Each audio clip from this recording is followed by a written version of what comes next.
ফিলিস্তিনওয়ালারা গাজাওয়ালারা প্রতিবাদ করতেছি আমরা, প্রতিরোধ না, প্রতিরোধ করতেছে ওরা প্রতিরোধ করতেছে, এতে কোনো সন্দেহ নাই। নাইলে আজকে 17-18 দিন পর্যন্ত এই যুদ্ধ গড়াইতো না। ওরা প্রতিরোধ করার মতো করতেছে, যতটুক আল্লাহ ওদেরকে সাধ্য দিছেন জান দিয়ে ওরা প্রতিরোধ করতেছে, আর আমরা এখানে বসে প্রতিবাদ করতেছি। ঠিক না? সত্য তো না? পলাশে প্রতিবাদ হয় নাই? হয়েছে না? প্রতিবাদ হয়েছে না?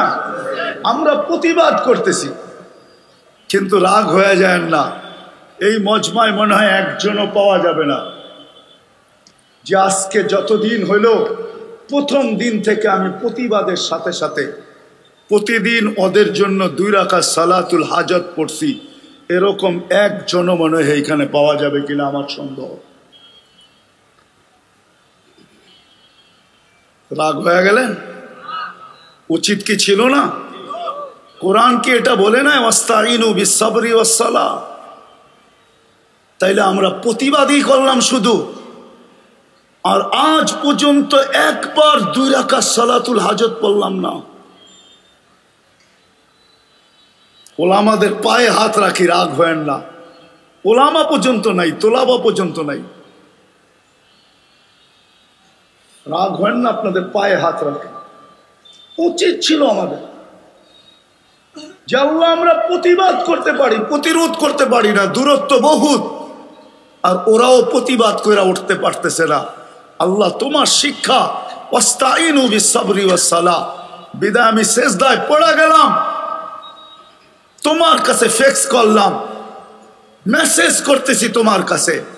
মালিক, হইতে পারতো আমাদের 2 রাকাত, কারো 2 রাকাত হয়তো হইতে পারতো যে এর 2 রাকাত যে আরো সে অ্যাটাক করতো, আরো সে ধাক্কা দিত, হয়তো ফয়সালা এতদিনে চলে আসতো, কিন্তু আমরা তো কেউ হাত উঠাইতে পারলাম না।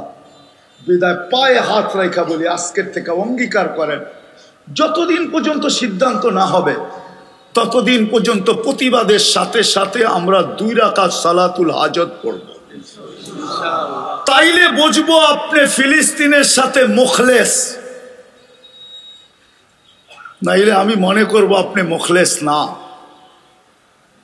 মুখলেস না, মুখলেস না। দেখা যাবে এটাও হইতে পারে যে আপনার চিৎকার কোনো ঘুমন্ত মানুষকে জাগায় না দেয়। এই জন্য সবার পায়ে হাত রাখা বলতেছি, আজকের থেকে 2 রাকাত সালাতুল হাজাত ফিলিস্তিনের জন্য পড়ব। অঙ্গিক ওয়াদা পড়বেন?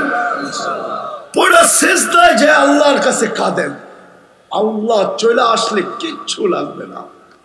ও মেরে দোস্ত, যদিও আপনাদের বিবেকে বুঝে আসবে না, আপনি বলবেন অ্যাটম বোম শক্তিশালী, আমি বলবো অ্যাটম শক্তিশালী না, মশা শক্তিশালী। অ্যাটম মানুষ বানাইছে, মশা আল্লাহ বানাইছে। আল্লাহ, মশা made in Allah, atom bomb made in মানুষ। এটার শক্তি এত না যতটুকু মশার শক্তি আছে, মশার শক্তি যতটুকু আছে। দুনিয়া বলে মশা 72 ঘন্টার বেশি বাঁচে না। নমরুদের নাকে যেই মশা ঢুকছিল ও 400 বছর বয়স ছিল, আর 400 বছর বাঁচছে। কেন? আল্লাহ পাল্লা সমান করছে। ও 400 বছর জুতার বাড়ি খাইছে, জুতার বাড়ি, আর 400 বছর পর্যন্ত সেজদা পাইছে, আর 400 বছর যারা সেজদা করছে ওরাই জুতা দিয়ে বেরিয়েছে। পাল্লা যেদিন সমান হয়েছে ওই দিন আল্লাহ ওরে সাইজ করছে। তো মশা শক্তিশালী। দ্বিতীয় আরেকটা কথা, হাদিস বলে as-সাদকাতু তারুদ্দুল বালা, যতই বিপদ আসুক না কেন সৎকার ভিতরে ওই পাওয়ার আছে, ওই বিপদকে সৎকাকে আপনি বলতে পারেন। সৎকাকে কি জানি একটা মেশিন আছে না এখন ইসরায়েলদের কাছে, আকাশ প্রতিরক্ষা আয়রন ডোন, ঠিক না? রব্বে কাবার কসম, আমাদের সৎকা আয়রন ডোনের চেয়েও বেশি পাওয়ারফুল। এই জন্য আপনাদের পায়ে হাত রেখা বলবো যে আজকের থেকে ইসরায়েলের জন্য 1 টাকা সদকা করেন। 1 টাকা পারবেন? ফিলিস্তিনের জন্য পারবেন 1 টাকা সদকা করতে? ইসরায়েলের বিরুদ্ধে ফিলিস্তিনের পক্ষে 1 টাকা সদকা পারবেন? হ্যাঁ, মনে হয় না। আমি পদ্ধতি শিখাই দিতেছি আপনাদেরকে, পদ্ধতি। 30 টাকা নেন, 30 দিনের 1 টাকা নিয়ত করে 30 টাকা একসাথে দিয়া দেন। 10 দিনের নিয়ত করে 10 টাকা দিয়া দেন।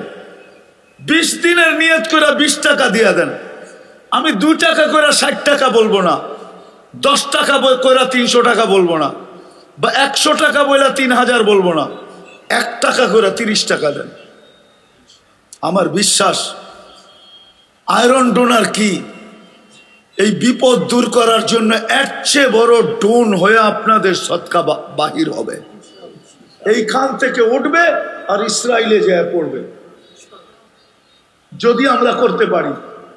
কিন্তু আমার এই 2 কথায় তো হাত উঠাইতে গেলে আজ পর্যন্ত কেউ 1 টাকা সদকা দিচ্ছেন কিনা আমার মনে হয় না। নামাজেই যখন পড়েন না, সদকা কোত্থেকে দিবেন? উচিত ছিল প্রতিবাদের সাথে সাথে ওই সমস্তগুলা আমলগুলা করা যেগুলা হাদিস কোরআন দ্বারা প্রমাণিত। ওই আমলগুলো আমাদের করা উচিত, যাতে আল্লাহ আমাদের পক্ষে আসে। করবো তো ইনশাআল্লাহ? হ্যাঁ, আল্লাহ আমাদের সবাইকে আমল করার তৌফিক দান করেন। ওমা আলাইনা ইল্লাল বালাগ।